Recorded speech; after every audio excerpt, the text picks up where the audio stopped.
Why do decision trees struggle with non-axis parallel data?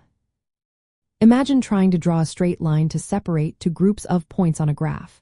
Now, think about what happens if the best line is diagonal or tilted. Decision trees work by splitting data with lines that are straight and aligned with the feature axes. These are called axis parallel splits. When the true boundary between groups is at an angle, the tree has to make many tiny, straight cuts to approximate it. This can make the model more complicated and less accurate. Decision trees split data by creating boundaries that follow the feature axes, one feature at a time. If the actual boundary in the data is diagonal or rotated, the tree struggles to fit it with just a few splits. It needs to make lots of small, separate splits to mimic that angled line. This is because each split only considers one feature and cuts along its range, not across multiple features. So, a diagonal boundary becomes a series of steps instead of a smooth line. Since decision trees use hard splits, they assign each data point strictly to one side or the other. They cannot smoothly model boundaries that cut across features at an angle. This results in a piecewise constant approximation, which means many small regions are needed to capture the true pattern. The more splits needed, the more complex the tree becomes, and the harder it is to interpret. This problem shows up a lot when the best separation between classes or prediction regions isn't aligned with the feature axes.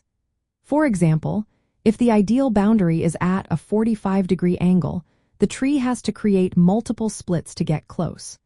A model that can split in any direction would do this more directly and efficiently. This limitation also affects regression tasks where the goal is to predict smooth functions. Decision trees tend to produce step-like predictions with sudden jumps at each split point, rather than smooth transitions.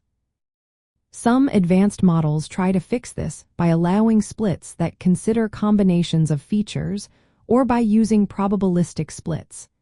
These methods give more flexibility but can make the model harder to interpret.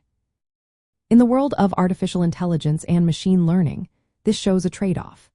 Decision trees are simple and easy to understand, but their axis-aligned splits limit their ability to handle complex, angled data patterns. When working with data where the decision boundary isn't straight up and down or side to side, decision trees can struggle. They need many splits to approximate a diagonal or rotated boundary, which makes the model less efficient and less accurate.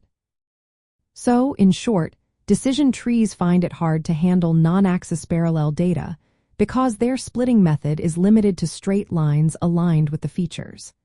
This makes it tough to representing angled or rotated boundaries without creating a lot of small, separate regions.